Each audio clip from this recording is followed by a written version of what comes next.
Let's get the big question out of the way first. Is Payday 2 good?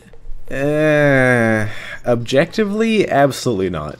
The engine the game runs on is older than me, and it runs great. The balance is fucked, and so are Overkill's financials. Subjectively, on the other hand, I think Payday 2 is probably one of the best games I've ever played. Instead of arbitrarily sectioning everything off, I will just go through the heists one by one and bring up stuff as they become relevant. For this review of Payday 2, of course we're going to start in Payday the Heist, home of the most cursed Dallas mask in existence. The original game was actually rebranded completely approximately 2 nanoseconds before being revealed to the public at E3 2011.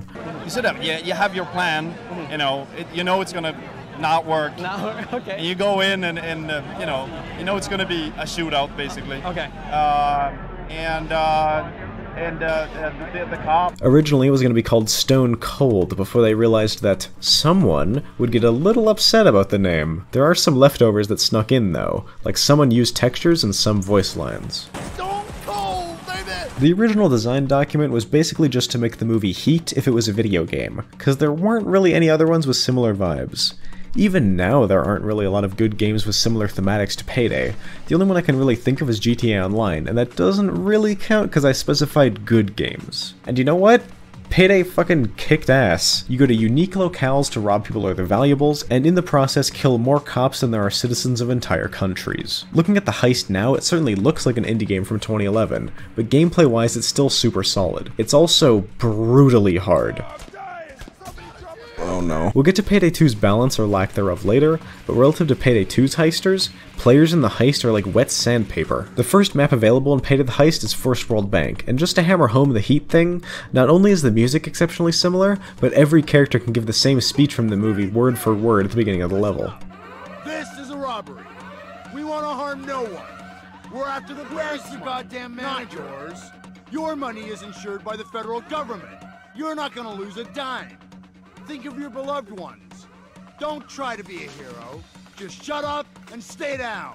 And this will be over in no time. Overall, I don't really think they could have picked a better first heist. It's just perfect. It's relatively quick, fits in with the films the game is trying to portray, and is just very fun with a nice grand scale. The game's shoestring budget really does show, though, when you realize that Simon, the music guy, voices not only Bane, but also some cops and the police chief. Speaking of Simon, do you remember how crazy people went over Doom 2016's dynamic soundtrack? Payday pretty much did it first. Every track has 4 stages: stealth, control, anticipation, and then the final most infamous section, the assault portion of the track. The first game's tracks all have significantly more noticeable stealth portions, and this is because stealth didn't exist yet. Gunmetal Grey will make sure that you know it's playing, for instance, because you were only ever meant to hear it for like maybe 2 minutes at the very most. That being said, Payday 2's jukebox feature lets you pick and choose which tracks you want randomly selected for heists and for the menu. My menu playlist selection is pretty here and there, as a lot of tracks don't really fit. The playlist I have for heists, however, even now when Overkill has contracted other artists than Simon to make tracks, they're all still so good. Speaking of Payday 2, all the levels in Payday the Heist are all fully playable in Payday 2. It's a very similar situation to Left 4 Dead 2 completely erasing its predecessor from existence, because there's very little reason to play it anymore except for aesthetics and vibe. Payday the Heist does have one noticeable improvement over its successor though: better voice mixing. This section has been rewritten because I have actually changed my mind. Payday the Heist doesn't have better voice mixing, it actually has better sound design in every single area. The GL-40 was the only thing that launched explosives in the first game, and ignoring trip mines was the only source of explosions in that game. Each grenade impact both sounds rapturous and shakes the screen heavily. It also has muffledness, echo, reverb, and whatever else applied to it determined by the environment that you're in. The voice lines all have this too, and it makes the police in the distance planning their next moves genuinely kind of creepy.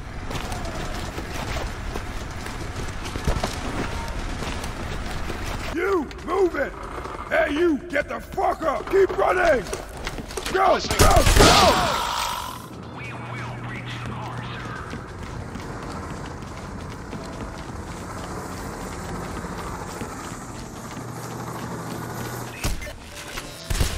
Drop your weapon! Put your hands in the air! Pick him up! Payday 2, of course, has none of this. Hearing a dozer stomp around in Payday 2 sounds the exact same whether he's right next to you or literally through the floor.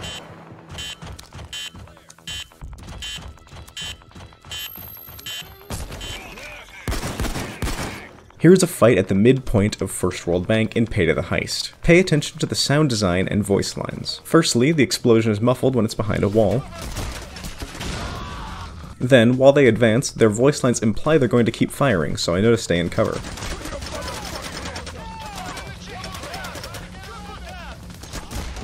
Then, the enemy calling to move is noticeably farther back as he's way more echoey. See, these aren't just cool audio effects, they're telling the player so much about the enemy they're facing, their plans, and where they are in the level. Here's the exact same fight in Payday 2.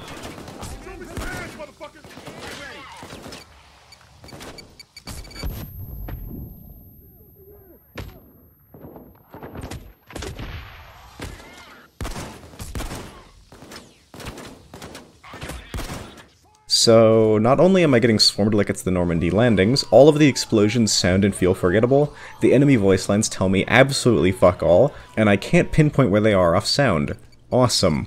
Sorry, Payday 2 does have one thing that gets muffled with distance. It's the music in the Alesso heist, which I can't show you because it's copyrighted. All of Payday the Heist voice lines start with this radio click, which, while it's kind of quiet, it does inform the player to listen up if they want to know what the cops are thinking. The voice lines shine through clear as day and are very understandable while providing the player valuable information. Payday 2's voice lines have literally none of those qualities. You can barely hear any of them, and 90% of voice lines are completely unused. That clip earlier on First World Bank?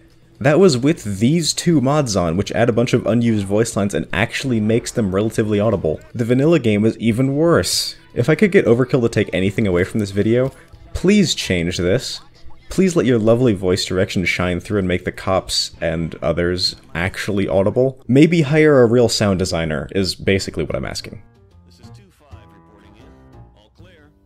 Hey, you know, Overkill, if you're looking for a sound designer, you know you can just get someone like Simon, right? Oh no! When we arrive on Heat Street, a problem shows up pretty damn fast.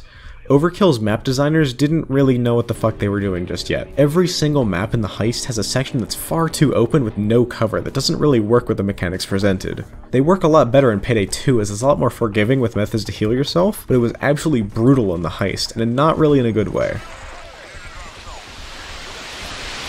Heat Street specifically was an experiment.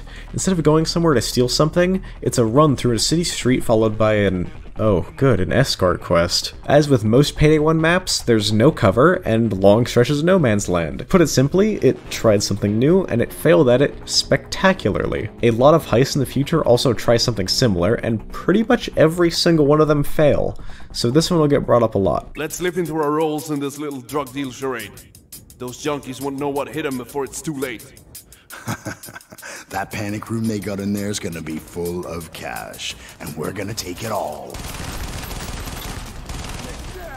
Panic Room is almost like the antithesis of Heat Street. Instead of running through like 10 blocks of city streets, the entire heist is in one building with most of its space being vertical instead of horizontal. You saw and blow up the restraints of a panic room holding up a lot of valuables and then airlift it out. The most infamous part of this level would be Alex, the helicopter pilot, refusing to leave because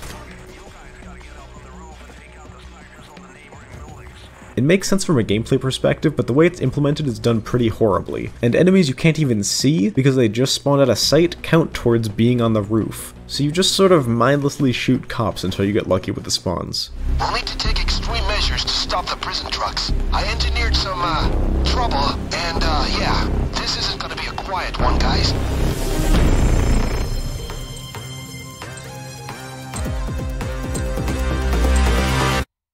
Oh god. Green Bridge is a really awesome map on paper, and it looks gorgeous for the diesel engine. You ambush a convoy of trucks moving prisoners to find a guy, escort him to a nearby construction site, and then airlift him out with this abomination. What? Is he high or something? Unfortunately, there's no cover. Anywhere.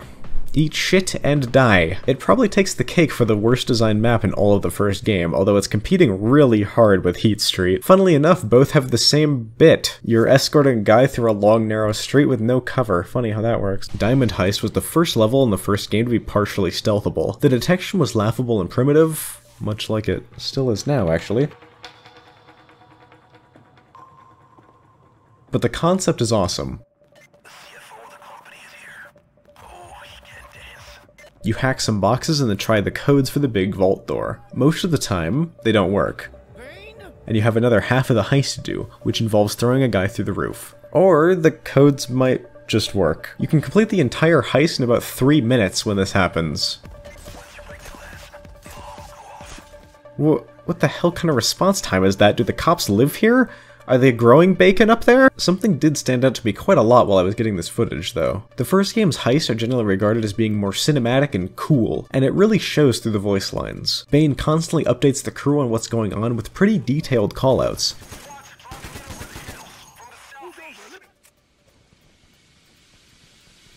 As well as the crew and Bane constantly bantering back and forth.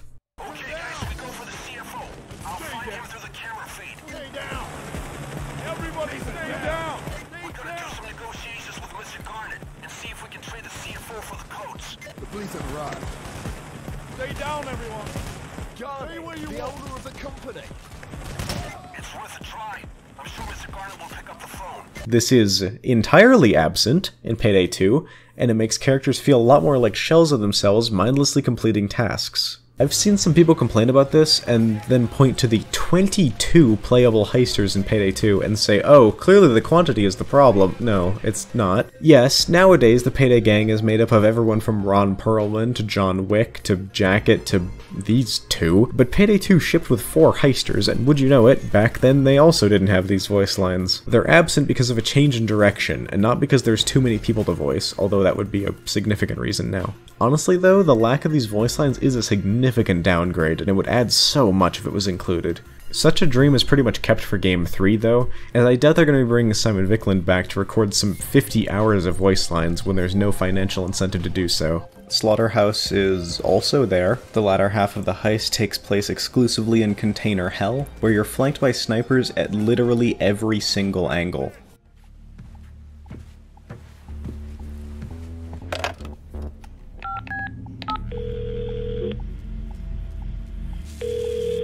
Bodie's pool repair. Hey, it's Mitchell over at Keel Street. The pipes, you know, the ones you fixed? Yeah, they're leaking again. Sorry to hear that, sir. We'll send our guys over right away. Clock's ticking, asshole. He bought it. Put on the uniforms and go fix his leaks. Following right after one of the worst heists in the game is one of the best. Counterfeit is amazing.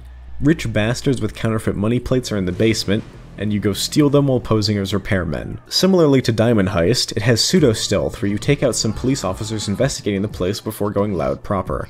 And I'm really surprised that in the 50 or so heists Overkill have made after this in Payday 2, not a single one has ever expanded on this idea. The heist itself is super gorgeous, but has similar issues to the rest, in where some objectives are just placed out in the middle of goddamn nowhere. Payday 2 also let you use counterfeit money plates to print money, but it's so incredibly not worth your time that I don't even have footage of it. You can also, if you're a devious lad, beat the entire heist in stealth using some AI exploits in Payday 2. The way AI reports bags is that they'll walk up to the bag and then phone it in. This works fine most of the time, but if a guard literally cannot path to a bag, he becomes stuck forever. In Counterfeit, the alarm is guaranteed to go off a set amount of time after one of the first 2 responders die, so you just don't ever kill them. Then you can just go and casually do all the heist objectives while they endlessly try to report a dead guy. The Responsive Responders mod from earlier also makes this happen.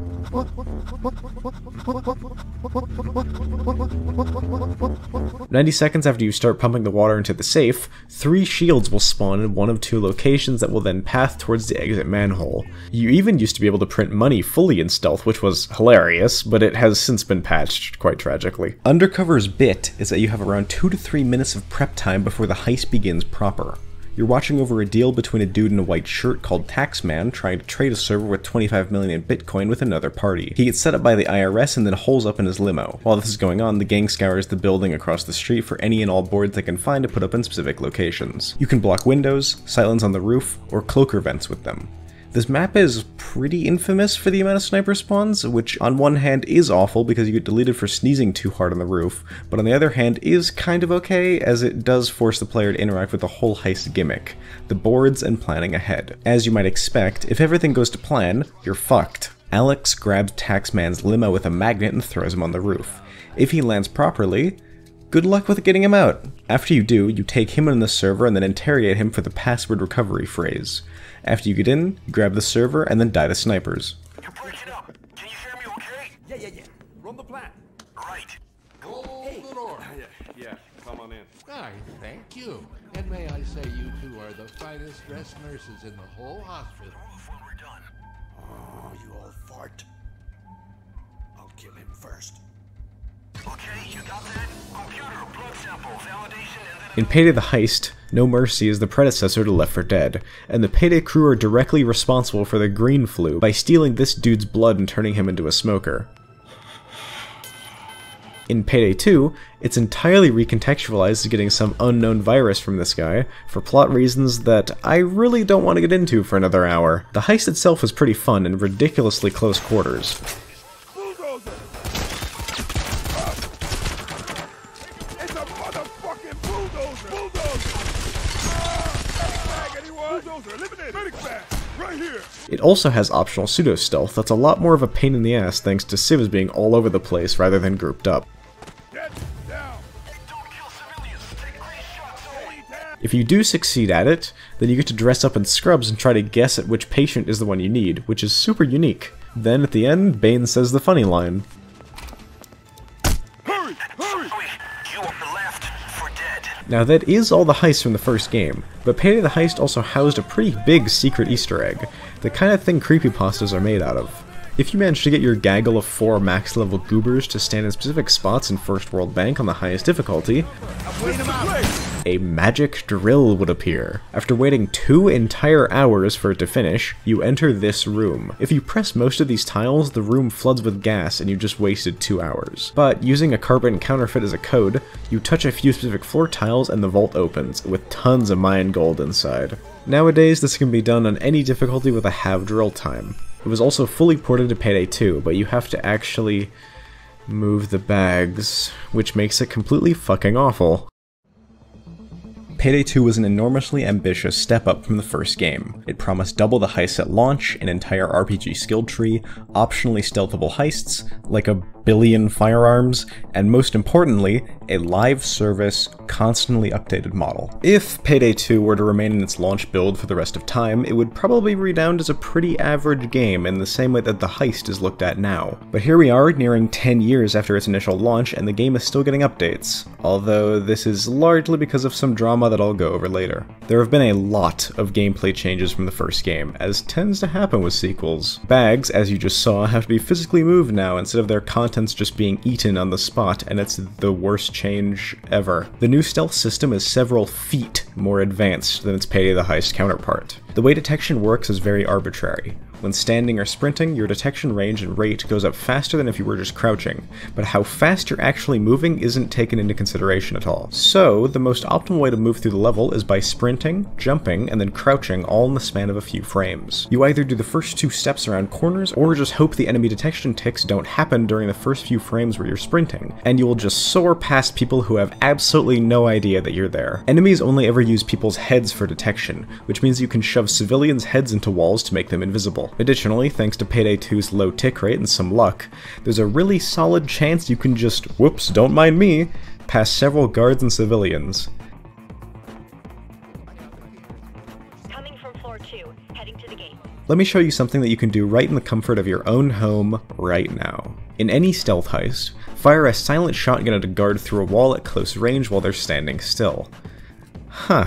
This triggers their suppression state and gets them to crouch down, but they're not actually alerted. This has been in the game since release. Speaking of suppressed shotguns and stealth, you'll notice that they launch bodies really goddamn far. As far as I know, this was originally unintended to have an effect on stealth, but it is now an absolute staple of stealthing in Payday 2. The Payday gang don't understand how to simply drag bodies. They launched them. You pretty much need to have a shotgun equipped, or this thing, to save on body bags when the situation arises. Player customization took center stage here in a move that was a disastrous mistake. I have no idea why on earth you can make this. Masks have been in the game since release and have received ungodly amounts of new canvases, materials, and patterns since. The mask system is remarkably customizable, but unfortunately any mask you create will undoubtedly look absolutely rancid. This mask, for example, which I got from stalking Simon's Twitter about 7 years ago, looks absolutely terrible if you put any pattern on it. Weapon customization was also a big focus, but thankfully it's actually really good. It's been a little bit undermined throughout the years thanks to some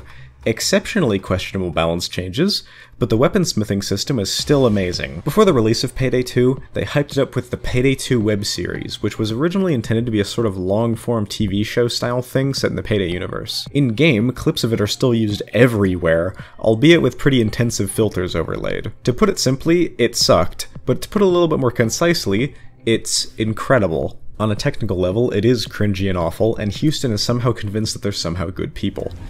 Am I a criminal? I don't think so. Everyone needs a job, right? We all need a payday. Now that's good and all, except you can do this shit. A weirdly large amount of the game's narrative is centered around somehow making the crew look like the good guys. Whose side are we on? Do you know? Are we the good guys or the bad guys? When they literally commit every crime under the sun, from spree killings to Geneva Convention violations to minor theft to terrorism. Something we'll get to later is Payday 2's disjointed tone, and that starts all the way back here before the game was even released, with statements like, "Robbing banks with your friends is fun, especially the ones that have been robbing the people blind. The entire global banking system is set up to make us their slaves. If I'm gonna be anyone's slave, it's that fine I can go in the corner." Hundreds of motherfuckers take trillions of dollars from people like us, and not a single one of them goes to jail? Fuck that! You'd think the game was going for a sort of based anti-establishment corporations are bad tone and meaning, but the things said in this show are pretty much the most political things said in the entire franchise, and then it's never touched on ever again. It's almost impressive how they managed to sanitize the bank robbing game so much that even when you commit a literal election fraud to help a politician get into office, it's not like it's saying anything. Hell, I couldn't tell you a single thing about the elephant. Let's go check the contact database. Oh yeah, that really clears things up. The web series is generally very clearly amateurish, and that makes sense as that's exactly what Overkill was at this point. The whole thing heavily hints towards the Payday 2 secret. Little do they know, I'm training them for the greatest heist of all. Which Overkill said was in the game for years. It wasn't. Bane was too busy vaping or something, I guess. As they made more live-action stuff, they improved, as you do, and pretty much became a goddamn movie studio after a while. Later trailers, like the one for the Biker Pack, look absolutely gorgeous, and the one for the Hardcore Henry crossover is genuinely amazing. It's not just their live-action department that improved either. I think that all of their in-engine cinematics are really well made overall. Even something like the Death Wish trailer, which came out just a year after the game's release, is super good.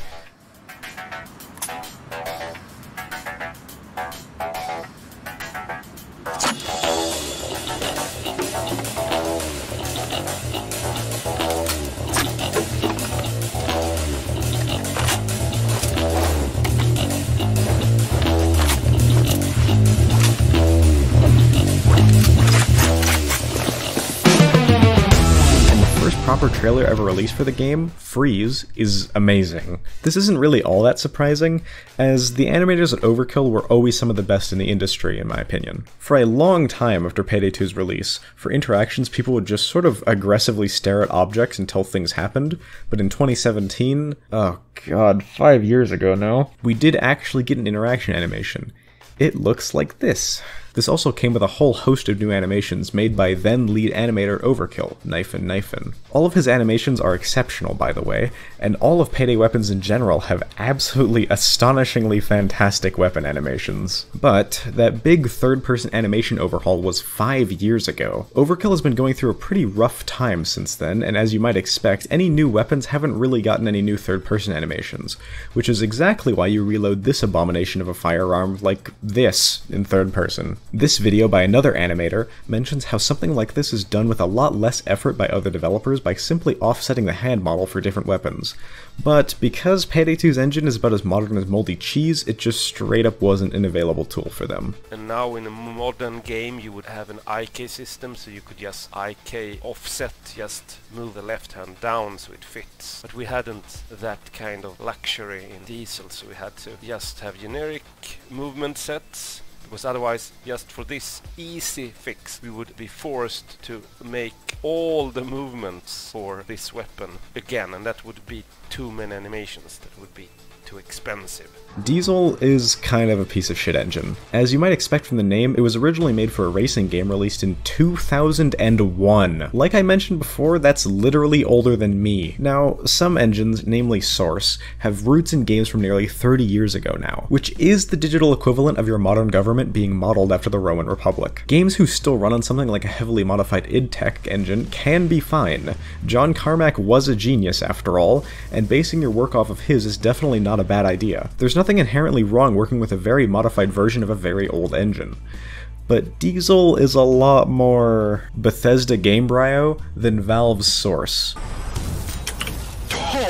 Oh, come on. It doesn't really stand the test of time, and Payday 2 will often bring computers to a crawl. Entertainingly, the cars you can drive have a handling model that's about as accurate to real driving as maneuvering a horse in Mount & Blade is to actually riding one. You've also probably noticed by now that the game looks pretty not good. This can once again be attributed to the engine. Honestly, while the Diesel engine is objectively terrible, I still like the look of Payday 2. Overkill has managed to perfect the lighting as time went on and really make the art style work, but even I have to admit that this might be some very deep Stockholm Syndrome. Some things, namely, every mask in the game, are abominations against God. However, the levels themselves and characters within look passable, if not good. For some context so you know just what we're working with here, as far as I know, this game doesn't have any facial animations. Like, literally at all. Because this video isn't long enough, I'd like to end this first part by taking a step back and touching on the balance of both games. In general, the Heist is much slower paced than its sequel, and there's a bunch of factors that impact this. The one that's the most extremely apparent is that weapon reloads are much longer than in Payday 2. Here's the revolver's reload in the first game, which you have to watch every time you fire up to 6 rounds. And here is one of Payday 2's reloads. Here it is again in case you blinked. Ammo was significantly rarer in the first game, as well as players' health pools being pretty low, with armor only being able to take a few shots, or just one, before needing to be regenerated. You needed to be especially careful about your pathfinding because special enemies, and enemies in general, were absolutely terrifying. What the fuck? Where did it go? He's in the ceiling! Tasers absolutely destroyed your ability to aim, dumped all of your ammo, and were genuinely pretty likely to down you. Bulldozers are pretty infamous for rushing players down and killing them with only a few shots with their Reinfeld. Put the vial in! Put the vial in! Shields are a nice positioning challenge, or a DLC check. And heavy SWAT shotgunners haunt my nightmares. Equipment, meaning ammo and medic bags, each player only ever got one of. There's no jack of all trades nor quantity upgrades. You get one bag, and as soon as you press G, it's placed forever and can never be moved again, which makes you seriously consider your bag placement to find a place that can be consistently used as a safe zone. Note the usage of safe zone and not, like, bunker. You had to constantly move around the map and not get cornered because otherwise getting swamped was an absolute death sentence on anything higher than hard. There's no health regen or anything like that either, so this medical bag is treated with great care. All of this complemented the Heist as it led to more tactical, slower paced gameplay where you had to carefully place your shots and make coordinated panicked rushes from objective to objective, trying to outlast the assault waves and move during the enemy's downtime while ensuring that you stayed safe. Payday 2? You walk around as 4 demigods, destroying all enemies, specials included, on sight, while regenerating HP, running from objective to objective like Terminators, and practically every gun has good enough ammo pickup that you won't even have to look in an ammo bag for 100 hours or longer. You know dodge wasn't even a mechanic in Payday 1? You know, the game where you can't equip anything more heavy-duty than a lightweight ballistic vest. Playing on Overkill or Plus 145 really incentivizes this loadout: the Bronco, the M308, and the GL40. The Bronco one-shots heavy SWAT in all difficulties, the M308 is extremely ammo efficient, and the GL40 is the only weapon in the game capable of crowd control and killing shields from the front. Most of the other weapons aren't really worth your time, unfortunately, and this does make sense as overkill at the time of making this was mostly 10 guys in someone's basement. Their sense of balance was understandably pretty out of whack. Shortly after the release of the game came the Overkill plus 145 difficulty, and it's insane. It's like if you took Payday 2's hardest difficulty and forced people to play on it with no perk decks or skills, and also Simon Viklund comes into your room periodically to stab you in your gut with a knife. Heavy SWAT are able to be one-shot with the M308 on every difficulty except this one, where they'll survive with just a fraction of health remaining, which I think was a really smart choice. It's still almost objectively optimal to run, but it is noticeably less potent and helps the difficulty stay relevant as the ultimate hardest challenge available. As a test of both games' difficulties, my friend and I played Counterfeit on the hardest difficulty in both games as a duo with no bots. Payday the Heist took a half dozen attempts, and our final run came down to just shy of 40 minutes. And the Payday 2 run took 15 minutes, and we managed it on our first try. The only reason we went down at all was because we were kind of fucking around and not taking it very seriously. But the entire The Heist run was extremely tense with constant coordination the entire way through. I also got to see some literal cloakers. You can chalk this next point up to the first game's lower player count, but there is only one channel out there on YouTube with runs of Payday the Heist maps solo or duo. Well, I guess 2 channels now that I'm here. The first game is so goddamn hard, no one has ever managed a Slaughterhouse plus 145 run solo without bots. Look, I'm not saying it's bad to expand on your formula and create new mechanics, or even that increasing the player's power is bad. I'm just saying that I think something was lost in the transition from game 1 to 2. Like, oh, I don't know, the sound designer? And thankfully, I don't have to be totally objective here. I personally truly hope that game 3 is more a sequel to this game, rather than this one. And if you'd stick with me, this is a Payday 2 review, not a review of the heist. Now, if you want to play Payday 2, it does start with 2 tutorial heists that were not there at launch. The loud one isn't anything to write home about apart from this line.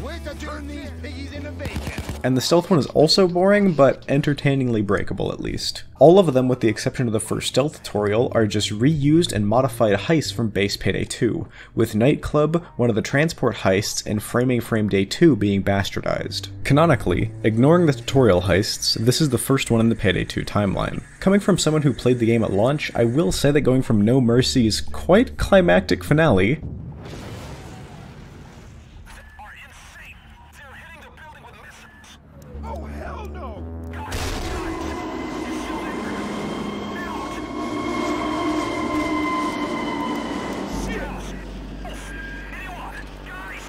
to robbing 4 corner stores was quite the whiplash. Payday 2 heists lead one of 2 ways in stealth. They're either control stealth heists or active stealth heists. Control stealth means that you can kill every guard on the map without going over the pager limit of 4, which, when exceeded, instantly triggers loud. Active stealth heists have over 4 guards, which means that you always have to be actively wary and can't just control the entire map. The last control stealth map ever released was Go Bank in December of 2013, not even 6 months after Payday 2's release. Jewelry Store, however, is one of them, and as such is very boring. I'm not exactly sure how control stealth works, by the way. I guess all of the apartment blocks around this jewelry store are exclusively inhabited by deaf people, and no one ever drives down this road. Okay, this is business as usual for Vlad. We get the tiara, we get the jewels if you want them. You can do this job any way you want as long as you get the tiara. Back to the van when you're done. The only notable thing about this jewelry store reskin is that it's the fastest heist to complete in the entire game. The footage you're seeing in the background is the entire heist, and it takes a grand total of 30 seconds to complete. There's even an achievement for doing it. Hit as many stores and glass interiors as you can. If you can, snag cash and valuables, opportunistic. You understand? Mall Crasher is a unique heist with no real equivalents ever since its release, and for good reason.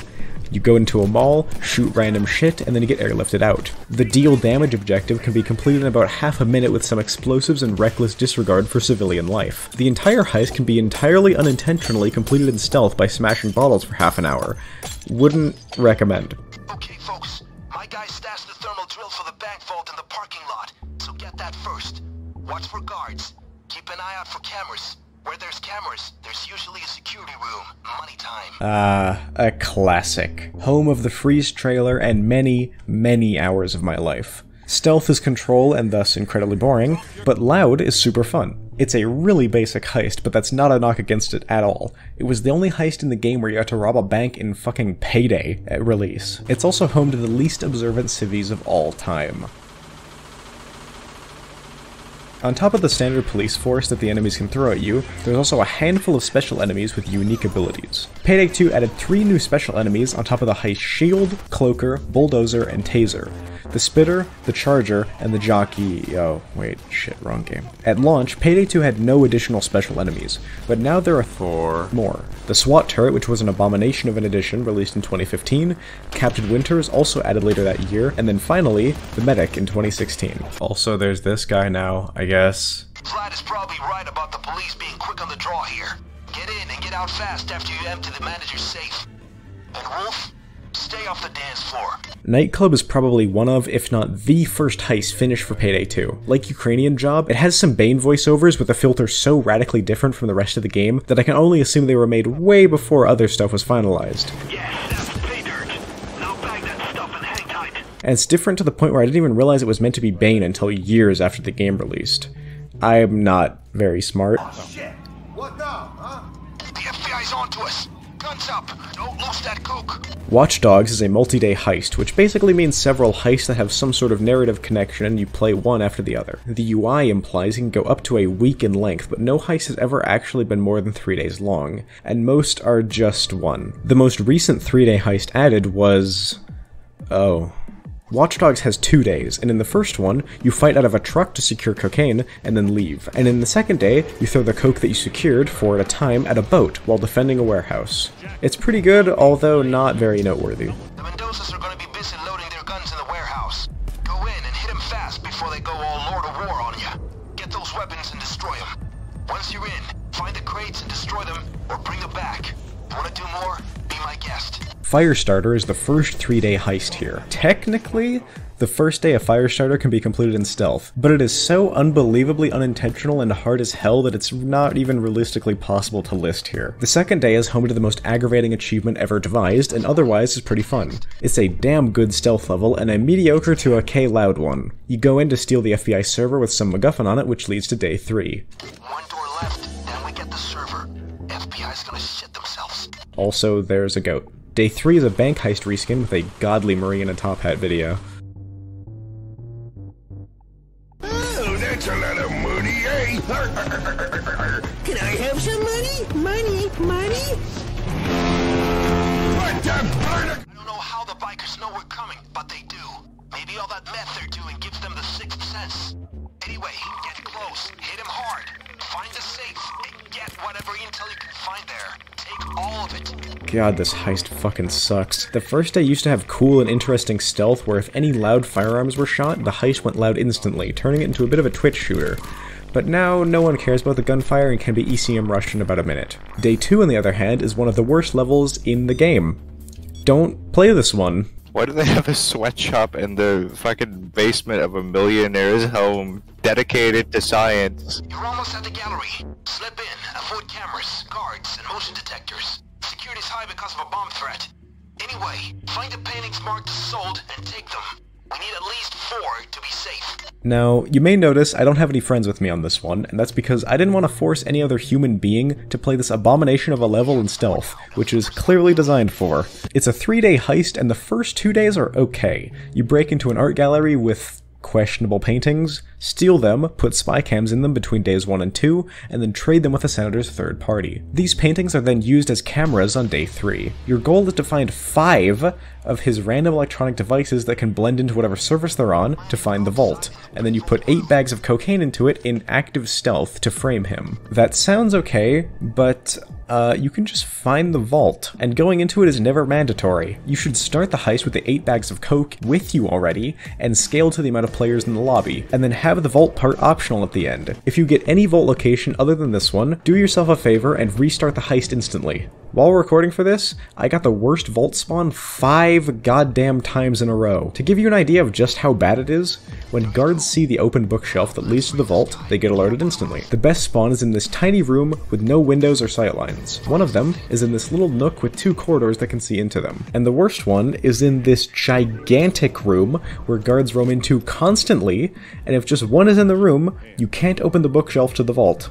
A big selling point of Payday 2 and the Heist to a lesser degree was the use of RNG to create flavor. Bank Heist has 2 vault spawns, for instance. In this case, just use the RNG modifier mod and save yourself some gray hairs. That won't save this heist from damnation, though. You somehow have to move 8 bags of cocaine by yourself in solo, which is just a huge pain in the ass. You may be tempted to use the bag shortcut like I was, which drops them about 2 inches in front of the room to the best vault spawn. Be advised that if you do this, Elmir himself will send every guard on the map to go detect the coke and ruin your life. If you play this heist in loud, by the way, the first 2 days make literally no sense. Why on earth would the senator agree to buy paintings, the stealing of which was televised in an armed robbery? He does betray you on the second day if you finish the first one in loud, so it does kind of make sense. But once again, if you finish the first 2 days in loud, you're probably going to finish the last one in loud too. Cameras aren't exactly necessary if you're planning to make the people those cameras are viewing into goddamn paste in a literal terrorist attack on a senator's apartment.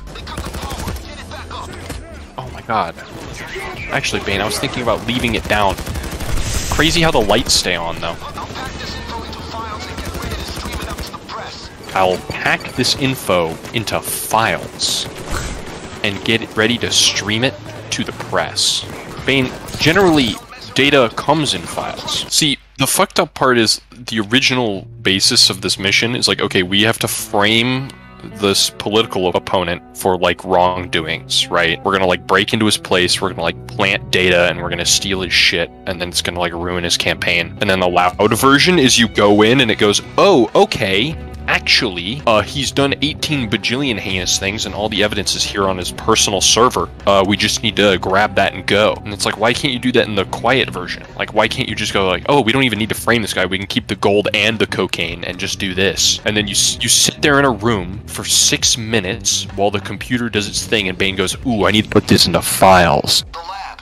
If you can call a rundown dump like this a lab, is straight ahead. Get in and watch for Mendoza's soldiers. Oh yeah. Get the meths out before the FBI arrives. They've been tipped off, as if you weren't feeling lucky already.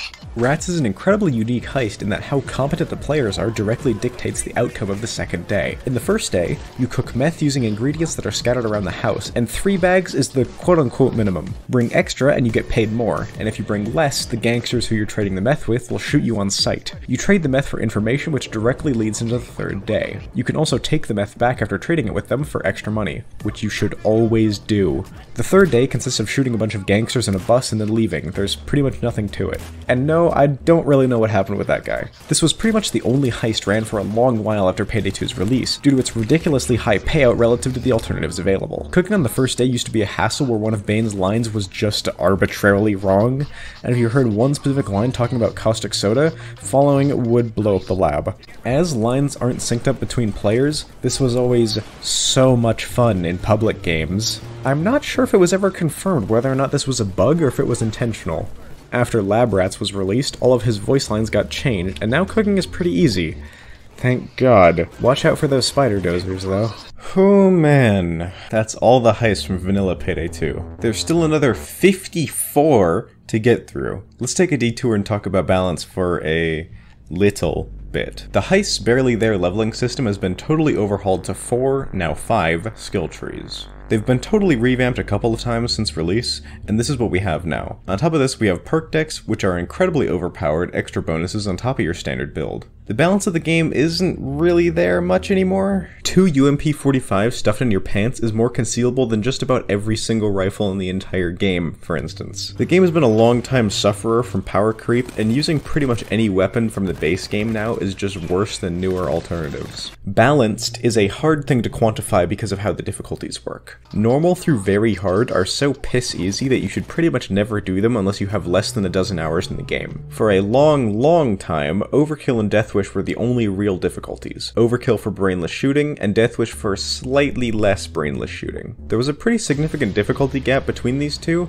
and in 2016, Overkill sought to fix this by adding 2 difficulties: Mayhem and 1 down. Mayhem was meant to bridge the difficulty gap between Overkill and Deathwish. The differences between the two are as follows. Headshot multipliers have been reduced on most enemies.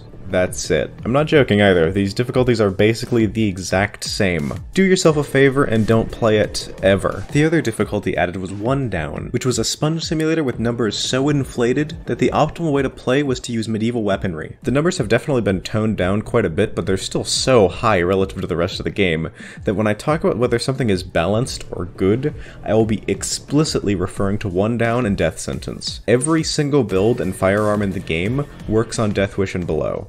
And if you don't think so, get good. Right in the middle of 2016, all of the perks were totally overhauled and have been mostly the same since. We have 5 different specializations with 3 trees in each. Going through them all would take forever, believe me, I wrote it. So, let's go over some of the most notable perks. Mastermind's most notable set of perks are centered around converting comps. Converts, or jokers, are in my opinion ridiculously overpowered, and with partners in crime aced, it means that all sources of damage do an absolutely piddly amount of damage to all of your converts. I honestly wish the damage reduction wasn't a part of these perks, as it basically means you never get to have new converts throughout an entire heist.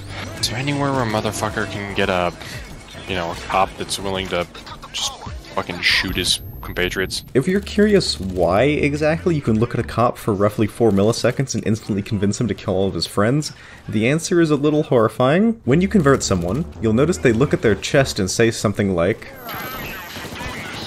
this is because the Payday gang originally put a bomb vest around them. This was removed for reasons that I hope are obvious. Enforcer's shotgun tree highlights Overkill's lack of coding expertise when the game was first in initial development. There's this perk, Far Away, and let me explain why you should never ever take it. Shotguns in Payday 2 do not work as you'd expect them to. Normally, in games that actually make sense, the amount of pellets hit dictate the damage the shotgun does. Ah! Who does that?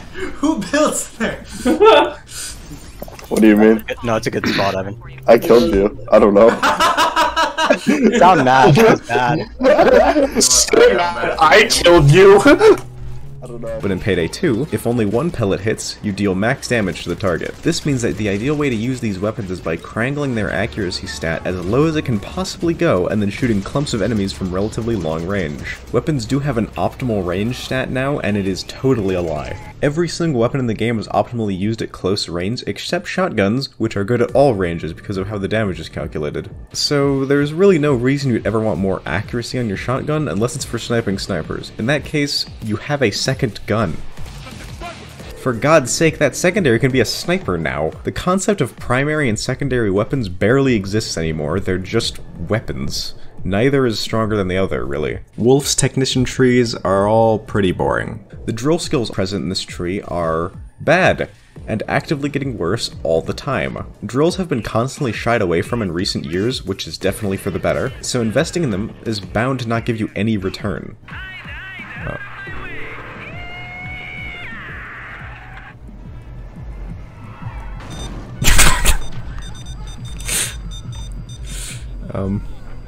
No, for sure. It'd be better for these skills to give you flat bonuses to all progress bars in the game, like hacks, not just drills. Houston's Ghost is about 2 mechanics: the entirety of stealth, and then dodge and crit builds. Grab this entire tree for stealth, or these 2 perks for crit builds, and then enjoy being overpowered when you have 4 detection risk. Fugitive was added alongside Hoxton in late 2014. 9 Lives Aced and Swansong are overpowered, and the right side tree about melee is something you should only invest in if you're running Sociopath, because melee is completely terrible otherwise. Perk decks were added in CrimeFest 2014. Almost all of them were tied to a character's release, and they're a set of buffs that fall into one of 3 categories. Some decks, like Rogue and Sicario, are focused on dodge. This is that mechanic I briefly mentioned in the last video, where you have a set chance to just ignore damage. There's health regen decks like Sociopath and Grinder, where you typically have to do something in combat to get your health back.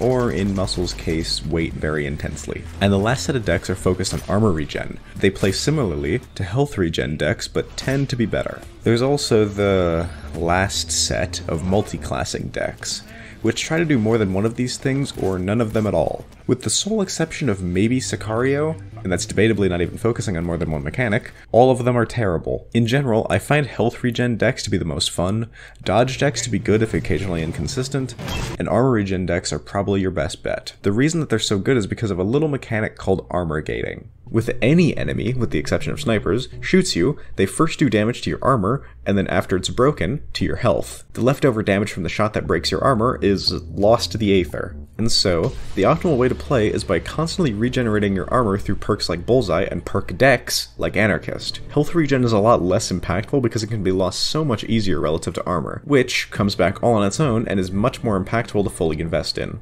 Armor gating is such an important mechanic on Death Sentence because the damage values are so ridiculously high that you need to have a way to negate it completely, and so to do that you either turn to dodge, armor gating, or flat out invincibility. If I had to rank the decks, it would look something like this. Obviously subjective, my opinion, blah blah blah, you know the drill. You can also really use whatever the hell you want on Death Wish and below. Seriously, if you want to run Maniac, then go wild. You might also be a little bit puzzled because the top 3 decks, Stoic, Kingpin, and Leech, are all focused on health regen on the surface. Yes, they are, but in truth they're more like invulnerability decks. Stoic makes you tanky as all hell and lets you Death Stance away damage, and Leech specifically is kind of like the mother of all perk decks, and it gives you excellent health regen for you and your teammates, extreme tankiness, invulnerability, and lets you get yourself up from being downed for some reason. In truth, Leech is pretty overloaded. Anarchist is incredible as it not only converts a lot of your health to armor, which in itself is converting a non-regeneratable resource into one that is,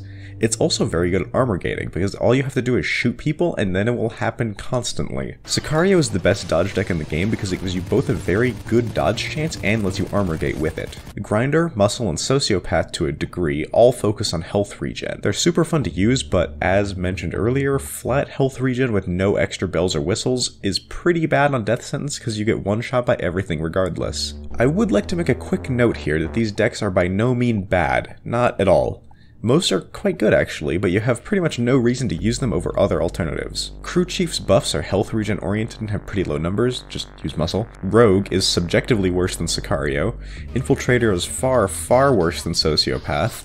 Armorer's placement is probably going to get me some hate, but while its temporary invincibility is once again amazing and can be looped to hilarious degrees with Bullseye, getting it on demand from Kingpin or Leech is just better. Ex-President is shittier Grinder, and Crook is worse than Sicario and Rogue. Yes, these perk decks are all usable and can be good in some circumstances, but that's not really the point. I just really can't see any argument for running something like Ex-President over one of its betters. I'm not saying that Stoic or Anarchist needs to be nerfed, I'm saying that someone overkill needs to take Crook out of the dungeon and make it into a real deck. Hitman is okay in its current state, but the last perk literally lies to you. This 1.5 second armor regen that will quote-unquote always recover no matter the situation can be suppressed by enemy fire that doesn't even hit you. If it actually did work as advertised, I reckon Hitman would probably be the best perk deck in the game if you could regen an entire ICTV every 1.5 seconds on top of it buffing the most overtuned class of weapons in the game. These decks are best used in stealth and thus not relevant for loud.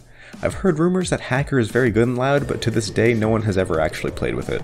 God no. Gambler eats up all of your allies' ammo for fuck all reward, and the other 3 have terrible, terrible numbers. Can't say I was expecting this year.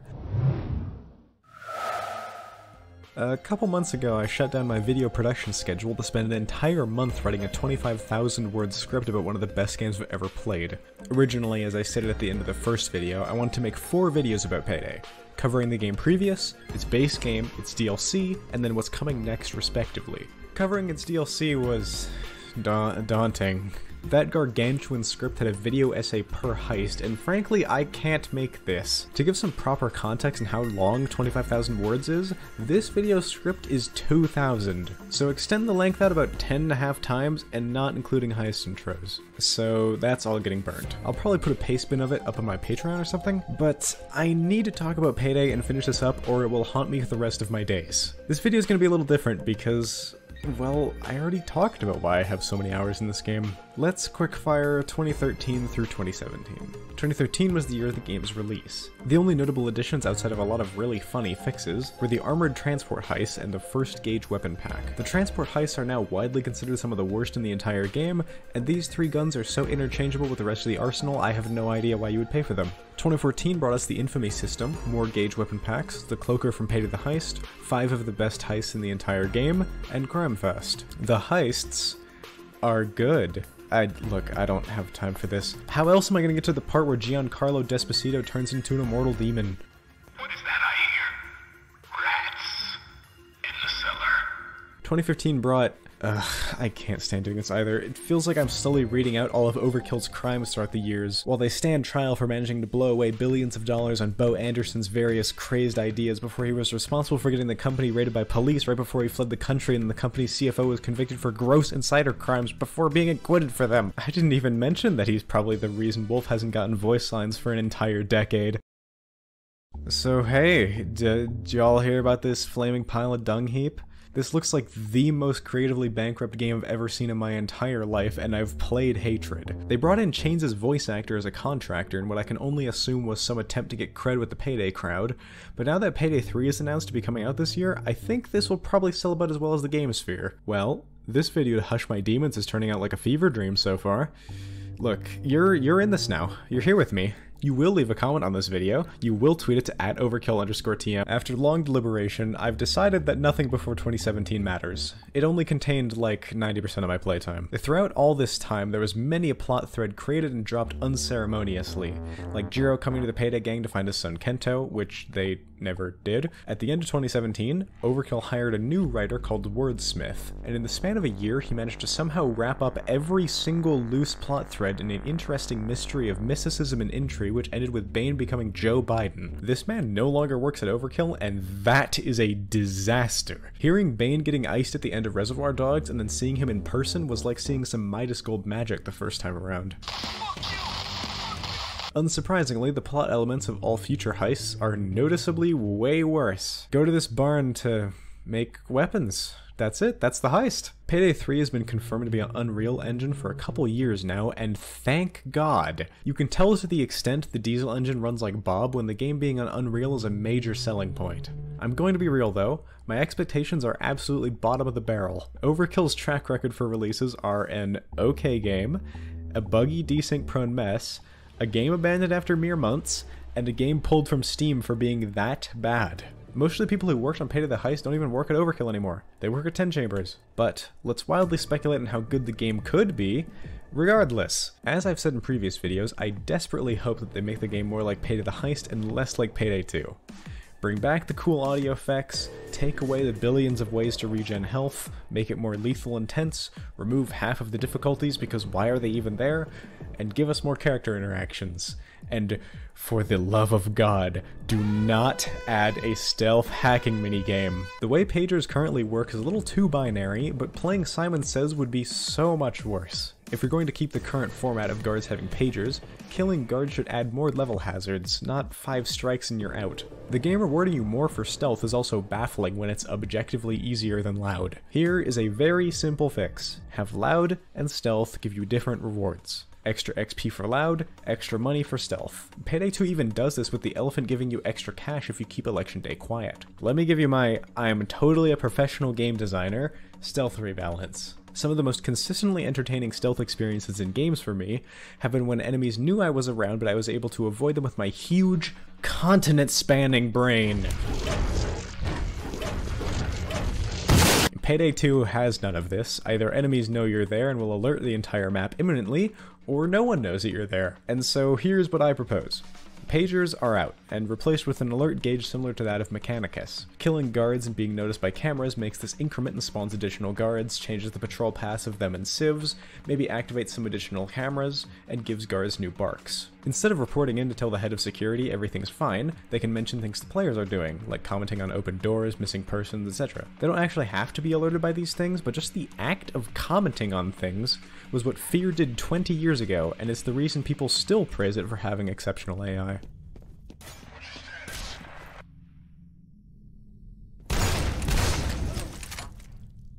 Camera alerts should at least send guards to your position.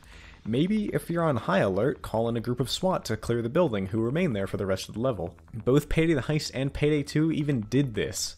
On Counterfeit and Go Bank, a police car will show up to check on you. You can easily expand on this too. On one down, maybe that group of SWAT is actually a bunch of Zeals being given overwatch by a spotlight helicopter overhead. In general, I think Loud and Stealth are a little too separated. They're like both types of football being forced to be played on the same field. I think Stealth should transition into Loud gradually, not be hit in the face by a shovel so Loud can stand atop its corpse. If the alert gauge gets high enough but a player still hasn't been detected, you can start Loud spawns but have them start combing the level looking for the player, and when they finally do, Loud begins in earnest, with assaults following shortly thereafter. And you might think like, oh, what if Loud never starts and the players manage to avoid everyone? And to that I say, that sounds sick. Loud Stealth sounds like something I want to play. I've been holding a huge shit for 90 minutes now. If it ends up being too easy to play the game this way, crank the numbers of enemies up to a full division of Zeals coming to evict your soul. Loud doesn't require an overhaul anywhere near the same scale as Stealth. All I'd really want is just to reduce the lethality and survivability of players and enemies. Have the game actually play like the Death Wish trailer. I don't exactly expect this to happen though. Payday is pretty universally known as a power fantasy game, and I expect it to stay that way, as much as I wish otherwise. Hey, actually, that's a good thing to bring up. Maybe work out the tone that we're going for. Are we the serious, high-stakes, emotional thriller? Or the game where you rescue goats from a burning building? At the time of writing, all we really know is that Chains installed Carry Stacker and everyone is dripped up to the nines. Going back to revisit these games for these videos has brought me to a kind of unexpected conclusion. A lot of games I've gone back to for videos I've had fond memories of, and then went back and realized they're kind of awful. I fully expected to come out of Payday 2 really disliking it, but instead, I actually really enjoyed myself. Maybe you don't put almost 2,000 hours to something if it's bad. Crazy. Obviously, the game has been updated a lot throughout the years. There's no conceivable way Payday 3 will be able to stack up to Payday 2's current content at 3's launch. There's just been so many hundreds of additions with new heists, weapons, weapon mods, skill rebalances, and entire features like mutators. This looks a lot better than I was expecting. Now, it's important to give some clarification. My expectations were approximately Satan's bedroom levels of low. I fully expected them to roll out a game that looked like it was from the Paleolithic era, and then to see people get excited anyway. The following was all written based off the 2-minute-long teaser trailer that Overkill posted recently, and I'll have a section later discussing the information shown off in the first dev diary. When I say this looks good, what I mean is this looks like Payday 2 in another engine. And now, you might be like, well duh, what were you expecting? But let's roll the clock back just a little bit. Payday 2 was a hugely ambitious leap from Payday the Heist. It added an entirely new way to play the game via some of the worst stealth mechanics devised by man. It added all of the inventory and skill tree systems, and it looked a lot better, subjectively. This pretty much just looks better. Oh, and there's sliding. Here's a comprehensive list of everything that is strictly new. There's a Watch Dogs hacker phone that causes cameras to discharge the EMP blast that they all come with, you know, by regulation. And you can now hold people hostage, and that's it? Oh yeah, sorry. There's also vaulting now. No, really, I'm not joking. That is literally everything new. I'm not cherry-picking either. You can go watch it for yourself. You can already hit people with your weapon button Payday 2, and sliding is basically an actual gameplay mechanic equivalent to the cheesy crouch jump dive, and that's in Payday 2 already. The trailer's sound design is also just really weird. I don't know if this is just me being nitpicky, but there are no in-game sound effects for the entire first minute of the trailer. There's just slow build-up from Gustavo Coutinho, who has been doing tracks for Overkill for the last 5 years or so. His tracks aren't bad at all. Hell, the one from Black Cat is probably one of the best Payday tracks ever, but the guy's not Simon. I'm sure they'll be good, but it's hard to reach the insane level that Simon reached 10 years ago, and we've had all that time to listen to his music on repeat.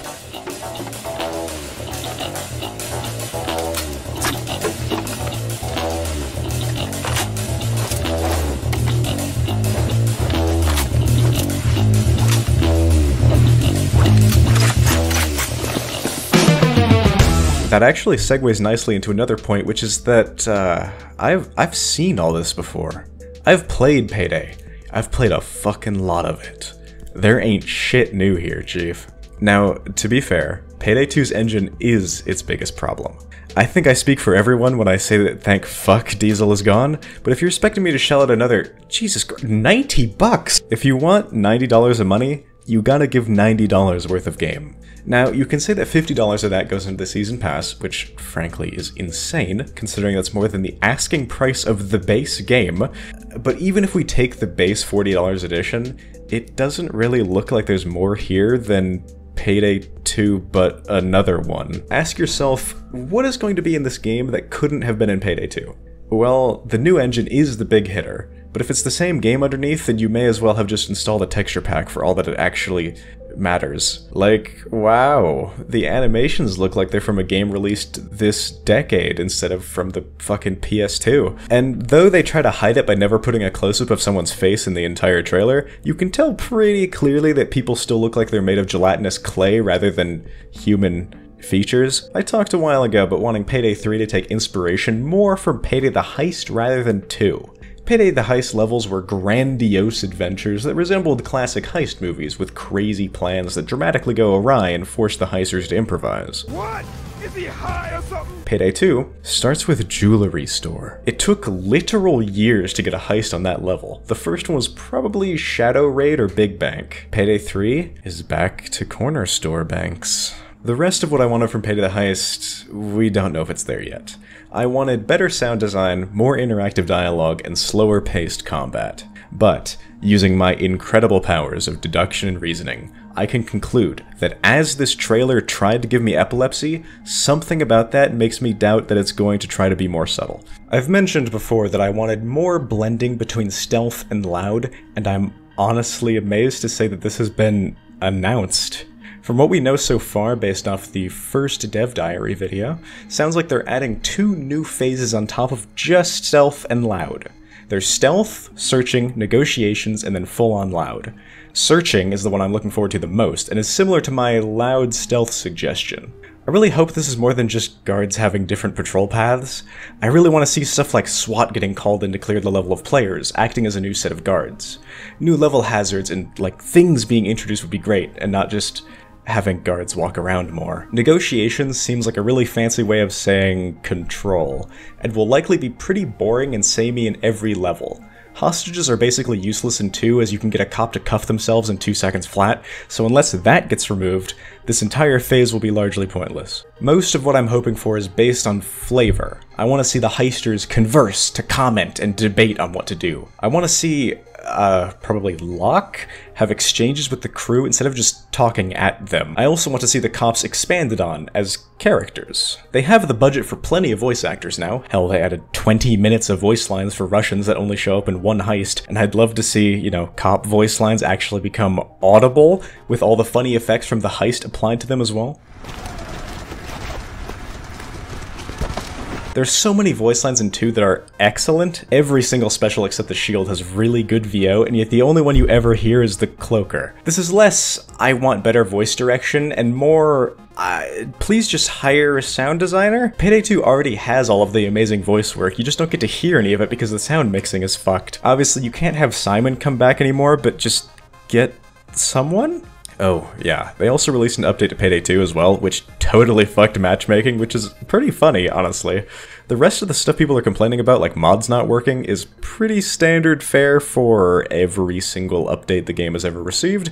The egregious one is them entirely bricking Linux support, which is honestly hilarious considering the sequel is 3 months out. All in all, I think people overreacted pretty intensely, but as Payday 2 is about to become entirely irrelevant in, you know, 3 months, I don't care. What's extra funny though, is people complaining about microtransactions in Game 3 when the DLC page for 2 has looked like this for 10 years. I'll also be releasing my personal Payday 2 mix on my second channel, which I listened to a few hundred times while making these videos. Thanks to my patrons, you're all quite wonderful people. Love you all, and good night. That being said, I'm going to contradict myself completely now and buy the full game.